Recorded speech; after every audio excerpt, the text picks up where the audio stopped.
Do you ever wonder how your favorite country artist got to where they are today? We had no fear whatsoever. In fact, we probably made a lot of mistakes. People go, what are they doing? They're not ready for this. But we were so hungry to be out there in front of people that we probably should have spent a little more time honing our craft before we just dove in. Did success come easy, or was it a long, hard road? I wasn't sure I was going to make it at all, but I just kept like the little engine that could. I think I can, I think I can, I think I can. What advice would they give to a young artist? The greatest advice Elvis ever gave me: if you ever forget where you came from, you're never going to get where you want to go. Meet our co-hosts, Candy O'Terry and Jacy Dawn Valeris. They sat down with icons in the music industry, and you've got a front row seat. Welcome to Country Music Success Stories. Oh, we just can't wait for you to hear this interview. Hi, this is Candy O'Terry. And I'm Jacy Dawn Valeris. It's a little overwhelming to be invited into the home of one of your all-time idols, but that's what happened when we finally landed this interview with Kara DioGuardi. I mean, come on. She's a rock star in the music industry as a songwriter, a record producer, music publisher, singer, and founder of the new songwriting app called BRIIDGE. The woman has written hits for superstars like Carrie Underwood and Kelly Clarkson, Miley Cyrus. The list goes on and on. She's a Grammy-nominated songwriter whose songs have sold over 160 million copies. But the best part is how down-to-earth she is. Her house was gorgeous, an old craftsman-style home that she and her husband restored with hardwood floors, giant windows, and a cozy sitting area that looked right out over her farmer's porch. We could have stayed there and talked for hours. Kara is a trailblazer for sure, and she's got lots of stories to tell about how she got to where she is today. Born in Ossining, New York, and raised just outside of New York City, I started out our interview by asking Kara DioGuardi if she always knew what she wanted to do with her life. I don't think I knew what I was eventually going to go into because I didn't know that there was a career for that. I didn't really understand what songwriting was, and I had always been a kid who heard melodies in my head and had a voice. My dad would sort of put me on the spot, though, and ask me to sing at like family events, in a restaurant, and I developed stage fright at an early age, just the fear of not doing it right or not being perfect. And I didn't really like being put on the spot, so at a certain point I was like, I'm not going to sing. And I think back then I was probably a bit of a perfectionist or sort of judging myself harshly as a kid.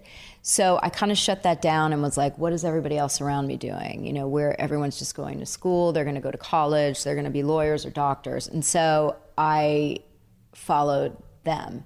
And when I got to Duke, I realized that I kind of went through a depression and I was not feeling happy. And I had to almost look at myself and go, well, what is this? And I felt so unlike everyone around me. And I'd been pretending I was like everyone around me, but I wasn't. I was creative. And at that point, I just said, you know what? I'm going to be an artist. I'm going to go back to my love of music and singing. And people were like, you sing? What? Yeah, it's like, really? And so I graduated school and got into a garage band, which my parents were not thrilled with. But I got a job at Billboard Magazine, and that's really when I started to learn about the music business and understand that there were songwriters out there who wrote songs, and understand that if I wanted to be an artist, I had to write my own material or have somebody else write my own material. And since I couldn't get anyone else to write my material at 23, because they were like, you're living at home with your parents, doesn't sound like you're going anywhere, I just started to write my own songs. And at first, they were not good at all because I wasn't trained in any one instrument. And I really didn't come from a family where you were kind of in touch with what you were feeling and could express that every moment of the day.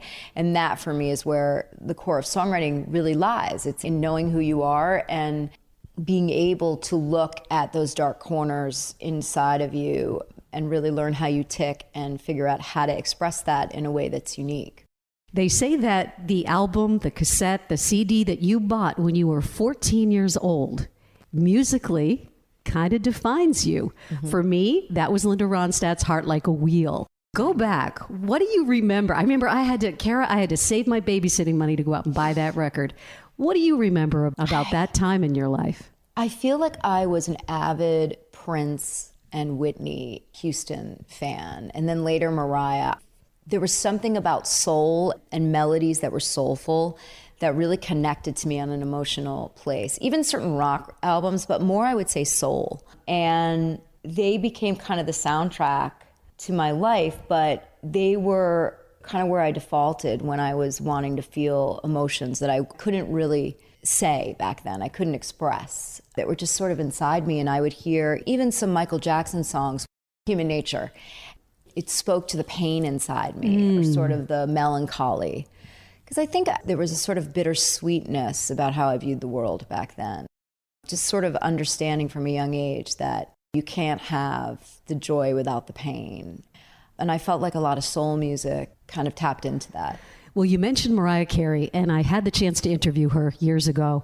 She told me that she had a purple journal that was filled with all of her songs, but they had started out more like stream of consciousness. Mm-hmm. And that was, like you said, that was how she dealt with her pain. Yeah. And her mom thought she was doing her homework, and she was in her room with her purple journal, which she hid in a little cabinet, didn't want anybody to see it, writing songs that were emotional for her. Yeah. It sounds like that was very similar for you. Yes, and actually I feel like I kind of learned her process early on, where she could use her voice as her instrument and her melodies, and then use that sense to join them with her lyrics or what she was feeling. Like some of those early songs like Vision of Love, that she kind of wrote them alongside a musician. So they would play and she would hear the melody and feel the lyrics. And I kind of really related to that because I wasn't a great player. So for me, my voice was my instrument. And I remember, years of writing songs, if I'd lose my voice, I knew it was going to be a bad session. There was no way I could write a song without using my voice. You had mentioned being in a garage band. Take us back to that. Like, what kind of songs were you singing? They were the like, smile on your they face. were definitely like the Bob Dylan songs and like some Rolling Stones and Beatles. So it was like definitely a little left of center of where I was at that point, which was more into commercial pop. And I remember going in there and being like, I wrote this song. And they'd be like, yeah, no, that's not cool.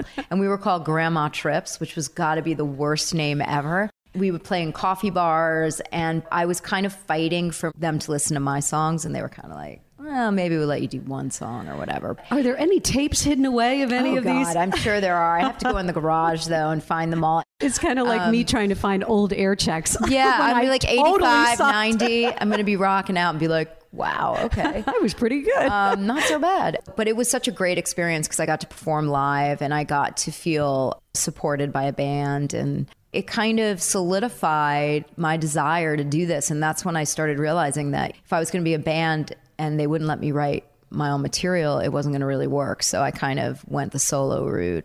You pivoted from wanting to have this career as a singer into songwriting. Was that a conscious decision, or was it a hard decision for you to make, or did it just evolve naturally? Well, I think because of the way I was raised, I wanted to support myself. I always wanted to have my own money because I knew that that was freedom and I'd be able to do what I wanted in life on my terms. And that was important to me. So I think because I had a job at Billboard, eventually I had a really good job there. And when I went to leave, in my mind, I had a certain 2 years or so, and I was going to make the decision, like, was I going to go back to my career or really stay in music?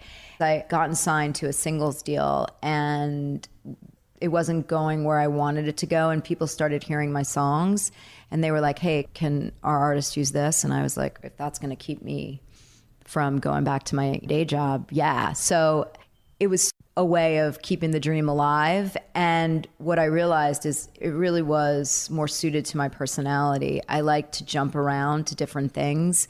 I love to go every day to the studio and express something that I was feeling that day in a different genre with a different producer.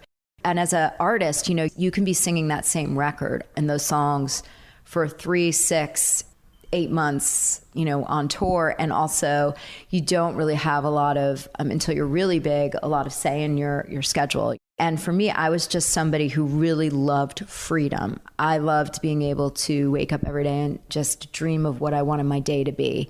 And that really suits my personality, kind of jumping all over the place and doing a lot of different things. It's very stimulating for me. And it's so funny, people will say, like, you're doing all these other things now, you don't write as much, or you don't really write. You know, I haven't ruled it out. I wouldn't say I would never write again. It's just I'm not drawn to it the way I was right now. And I do think creativity lives in many places. There's no one way to be creative. Right. I think everyday people are creative, and they don't even understand that they are creating their own life, that they do have say. And I just kind of live my life by that. Like, what do I want my day to look like? Also taking into consideration that I have a family and I want to be with them too. So, and while friends. Doing all the things. Yeah. We interviewed one of your very good friends, Rita Wilson, this week, and she told us a piece of advice that you gave her. She was afraid to begin writing music because she thought she didn't know how to. You said to her, and I quote, "Do you have something you want to say?"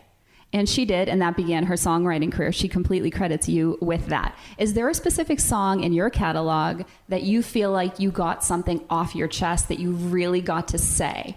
I think the song that I really enjoyed writing the most, and I think had something very important to say for both me and the writer, was Sober. Whether you've struggled with sobriety or struggled with anything that is addictive, it could be a relationship, it could be anything. I love that sentiment of, you know, how do I feel this high or how do I feel this good when I'm not doing something that maybe isn't good for me? And I think we all struggle with that. And it doesn't have to be even addiction based. It could be a negative thought pattern that you have in your head, or it could be a bad relationship, or it could be someone who's toxic in your life. And it's a certain comfort, or there's a certain high that you get by being in that. But then, you know, at the end of the day, it's going to end you in a low.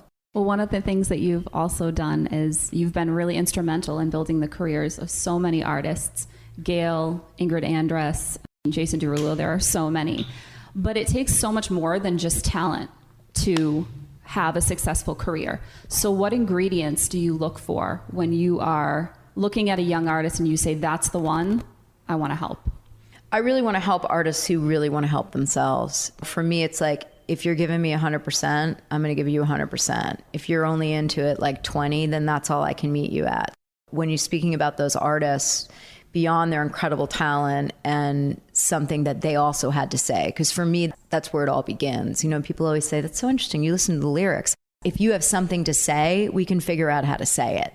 I spent a lot of time in the beginning of my career, sometimes with artists who really weren't sure of what they wanted to say. And we would pull from my stories, and then that would help them kind of open up. So for me, it's about what you have to say. And then it's how badly do you want it? Because if you really want it badly, then I can help you. But if you're afraid of the light and we get right up there and then you're kind of like, I'm not sure, then there's not much I can do. Yeah, that's not really something you can teach, I guess. No, it's sort of like an instinct. It's drive, it's motivation. Right. The way that you and I initially connected was through your app that you co-founded called BRIIDGE. Mm-hmm. How did you come up with a concept for something like this? So a friend of mine, Brooke Morrow, who worked at BMI at the time, her daughter Georgie and her daughter's friend Griffin had this idea for like a Tinder-esque way to match songwriters. And I liked the idea of it, but I felt like I didn't really want it to feel like a Tinder. I wanted it to be deeper than that. And I wanted to add this element of a psychometric survey, or a way for the app to kind of figure out more about you, how you work, who you are, how you view the world. Because I do think there's chemistry that happens in a room that makes people really work well together. And that's what A&R publishers, people do, is they meet with as many people as they can, and they say, you know, you're really talented and this is kind of your vibe, and I think you'd work well with this person. So I wanted to kind of simulate that, but in a scalable way. And I also found that it was so hard for young artists and songwriters to find each other. And I wanted to create a platform that would allow them to discover each other, and also to be discovered if, you know, they did the work. And for me, the work is many collaborations and meeting as many people as you can and writing as many songs and getting better and better and better. And I just hope that also for that kid that's somewhere in the country that they can't access other people, that they can find that person on the app that can become their best co-writer, their advocator, and maybe even their really good friend, and help them express themselves and even get through some of the tough times too. Right. And one of the holes that I think BRIIDGE is filling is you're also giving these young creators access to people in the industry that they would otherwise have no way to connect with. There's someone in the middle of nowhere who has the opportunity to talk to you and so many other people. That is filling a gigantic hole. You know, yesterday we had a pop-up here and you sat with 10 songwriters and artists and sort of critiqued their songs. And, you know, I think a lot of times people, and I hope to send this message on the app, part of it is this is a process. It's a journey. It's not just about like being discovered right now. It took me years to write. I mean, I wrote hundreds of songs before I got to that one. So the choice is, do you want to write the songs because you want to become the world's biggest songwriter or artist? Or is this something you love for your heart, to meet people that satisfies you? And all are welcome. I hope to lead with a positive, but also say, you know, hey, this is the work you need to do. And it's really up to the creator to do that work. And it's only my one opinion, but it's an opinion based on years and years of listening to music and being in the industry. So hopefully that's helpful. Well, that's the ingredients that makes up the greatest kind of mentor, which you are. And that's just so incredible. If you could go back and have a conversation with your younger self, what would you most want her to know about the music industry? Probably that there's just no rhyme or reason to it. It was kind of the Wild Wild West for me. I think I probably got tripped up at times because I didn't see something coming. It's not that I don't care. I do care what people say, but I don't want to be controlled by it. And I think that's the difference, is that people say, oh, it's like, you know, you just do your own thing. And it's like, no, I do care. I don't want to hurt people, or I don't want to be known as that difficult person. But that, to me, could control me. And then the things that I really want to bring into this world, I wouldn't be able to do because I'm held back by other people's ideas about what I can and cannot do, or who I am. It's hard to be a songwriter and be polite. It's hard to be someone in the business who's been there for years and not offend someone or do something that they take the wrong way. I think it's about going back and taking stock for, did you do that? And if you didn't, moving on. And if you did, fixing it. You co-wrote 6 tracks on Kelly Clarkson's second album, her sophomore album, Breakaway, including her hit, Walk Away. Talk about that. Yeah, Walk Away was a trip because it was with a married couple and they had just had a baby. And so we were kind of struggling to come up with something. And the woman, Chantal, I don't even know if she was breastfeeding in the set. I feel like she may have been. And it was just like kind of distracting because they were married. And then I had an idea and the husband was like, I really like that. And then the wife was like, no, well, let's do this. And I felt like, oh God, this is like a trip. And then she left and I thought, walk away for some reason. She just walked away and I was like, that's the song. People can move in and out of a room or do something or say something or trip and it just sparks an idea. I'm known for like sweeping and talking to like someone that I'm working with because ideas come to me when I'm almost not concentrating on them. I almost have to take my focus off to allow myself not to judge what's coming in. I think when I'm too in front of it and it's like, we got to write a great song, I'm like so freaked out that I can't do anything. So when you say sweeping, do you mean you sweep the floor? Oh yeah, just yesterday I was sweeping, right? Anything that grounds you, anything that feels normal, that makes you be in your body, in yourself, in your mind. And I think it's very hard to create even ideas when you're not grounded, when you're not like living in the real world. I've always had my best ideas, like if I was in the shower or if I went outside to get coffee or get somebody else coffee. And that sometimes is where the stream of consciousness comes in, you know, because I swim every day and that's where that rhythmic back and forth thing, I go to this Zen place where I get some of my best ideas while I'm in the pool. Carrie Underwood, Undo It. Wow, so that was a shower song, actually.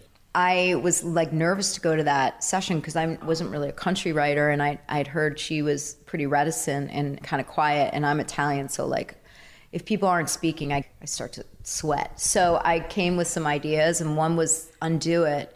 And I was sort of thinking back to Unbreak My Heart, and I don't know why I kept thinking of that song that day, but I was like, I loved the idea of undoing something, mainly because there were a lot of things I wanted to undo at that moment. So, you know, I just got out of the shower and put it down. And then when I went to the studio, I kind of sang her the idea and she was like, I love it. And we did it. And we actually wrote Mama's song that same day. So it was actually in 4 hours, I think we wrote those 2 songs. It was crazy. My sister would kill me if she knew I was sitting here and I didn't ask you about an Ashley Simpson song, because she and I used to go see Ashley Simpson all the time when we were growing up. So I have to ask you about La La. Oh what a my cool God, song. La La. So La La, I'm kind of nervous for my kid to ever hear that song because it's like basically a song about sex. It's true. It's like, I think I said something like, I'm like an alley cat. I want to drink the milk. I don't know what I was thinking that day. As a Catholic, like nobody talked about sex. It was kind of like, yeah, I'm like on the kitchen, like an alley cat, and like drinking. I mean, it was, it was a little wild. And so, it was very freeing, and she was very freeing about her sexual, and that's what it was, is she would talk a lot about boys and sex, and I was like, oh my God, I can't believe you're talking like that. Like, that's so crazy, because I was this like repressed Catholic. You make me want a La La, and it was really like, you know what that is. I deeply believe in God, but I've kind of taken the best of what I could take from the Catholic religion, which to me is like pretty much the commandments, if you follow those, which is always funny to me because if you really follow them, you'd pretty much accept everybody, right? But anyway, yeah, La La, like, I don't think my dad ever heard that. Coloring way outside the lines on that one, right? Yeah. Sales of albums featuring songs you've written, over 160 million worldwide, Kara. Congratulations. So the chances of you hearing one of your songs on a long car ride is pretty high. I hear more of them at like the gym or the grocery store, which I don't know if that's... That counts. What do you do when you hear one of your songs? Usually I don't really do anything. I kind of just like chuckle to myself that like I look like a hot mess who just came from the gym. And once in a while I'll turn to someone and be like, I wrote that song. And they're like, listen, crazy lady. I'm like, no, I really wrote it. And they're like, yeah, whatever. And that's kind of the fun of it.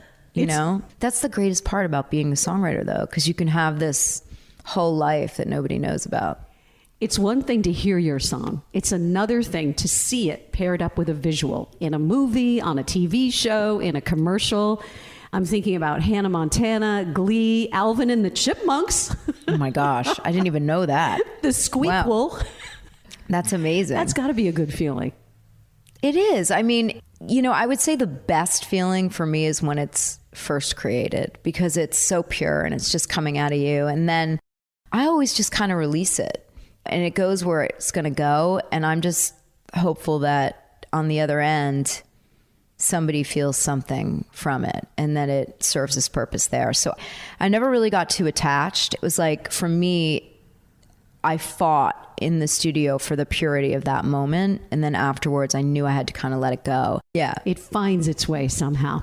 So many of the roles that you have taken on in the music industry have evolved from a place of being curious and being very brave.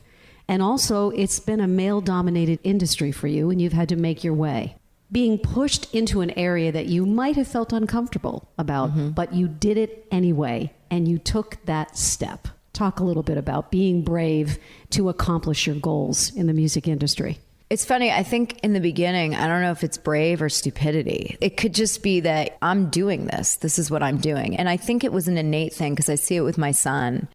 If he gets an idea in his head, there is just no getting him off it. So I do think there's something about drive, someone's determination to do something. And sometimes it can be a really positive thing because you're determined to do something that is important. And where you have to watch out is when you're determined to do something and the signs along the way are telling you it's not a good idea. I think at times I was so determined that I may have actually ended up in situations that were not the best for me. But because I was like, I'm doing this, I've made up my mind, I kind of stuck with it. So I would say that I was brave, but I didn't have the perspective I have now. And I think my background of being Italian and being kind of feisty and just pushing through things probably got me to where I am today. But there were also some things that I had to go through that just were not cool. And we haven't had really a lot of discussion around Me Too in the music business. I mean, we have had some of it, but the thing with music is there's so much sex in music that the lines can really be blurred. And especially when I was coming up, there were a lot of men. And I love men. I actually think I'm a better creator and business person because a lot of men who I've learned from. So what I think is that it's not a man issue. It's like just more of a, like, that's just not cool and we don't cross those lines. And we need to send that message to everybody.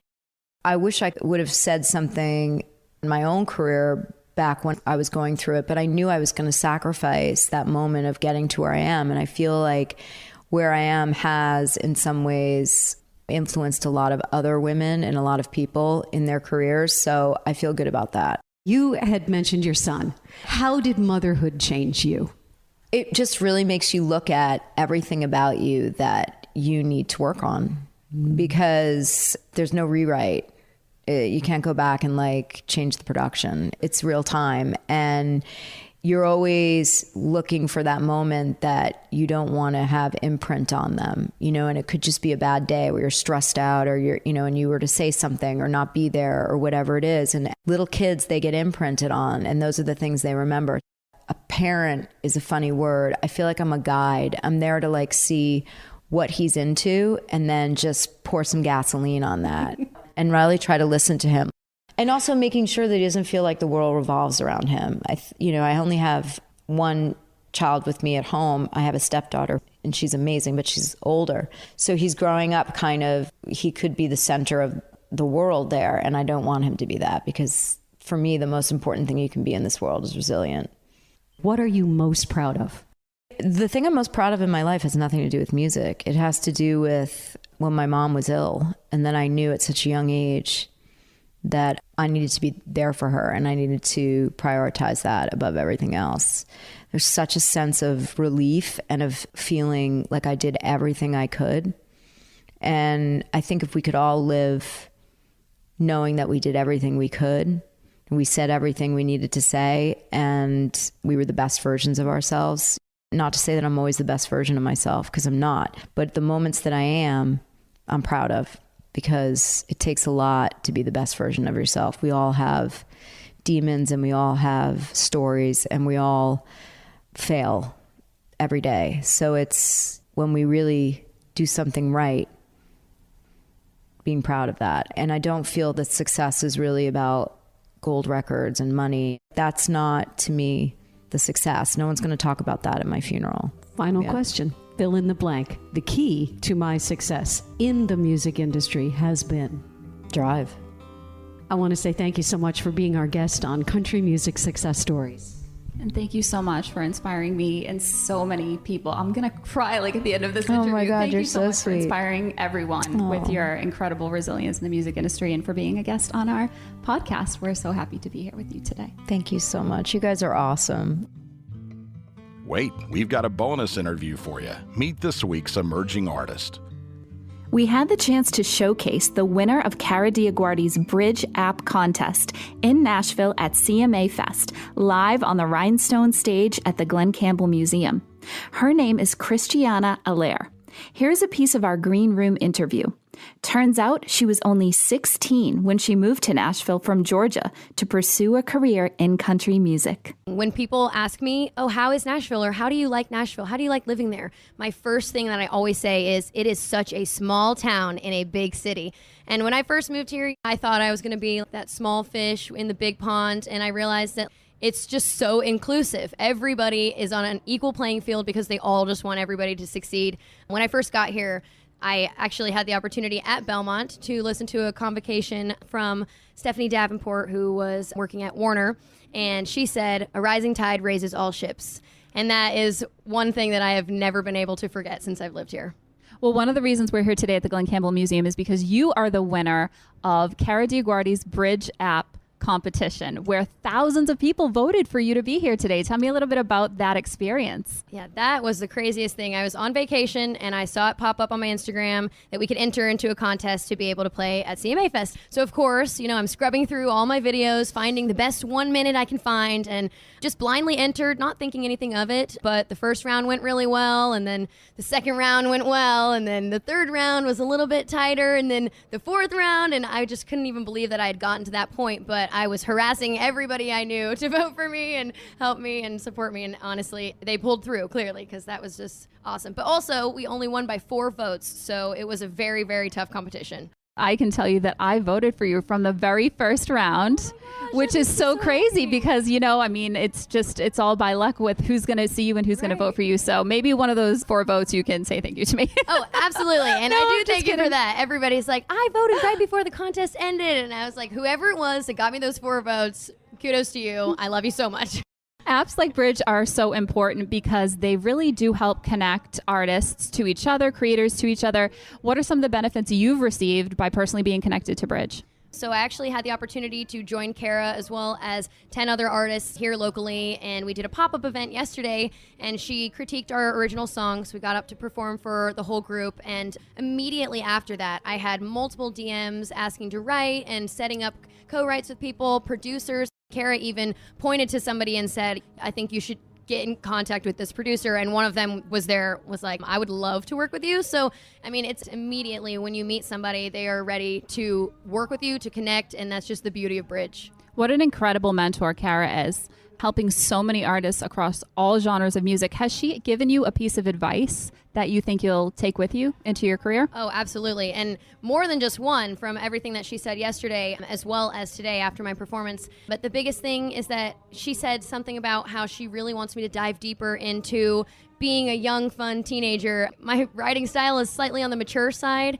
and so she wants me to kind of look into that and also just feel emotionally connected with the audience and with my songs that I'm singing rather than just being a storyteller. Great advice. I have single-handedly convinced at least 4 people to move here full-time and pursue music at the highest level that they can.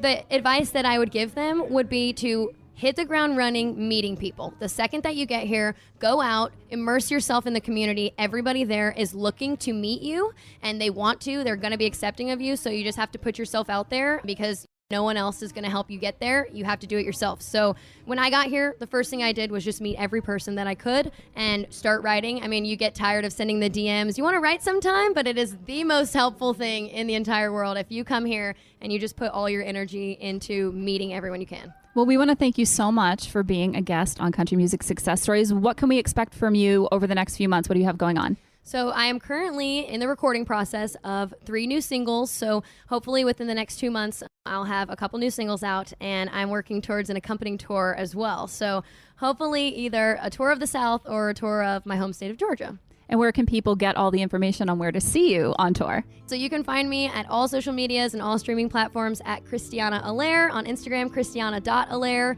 and everything is always updated on there. Feel free to reach out to me anytime because I will respond. Thank you so much for being a part of today and a part of our podcast. Thank you guys so much for having me. There they are, Candy O'Terry and Jacy Dawn Valeris, 2 award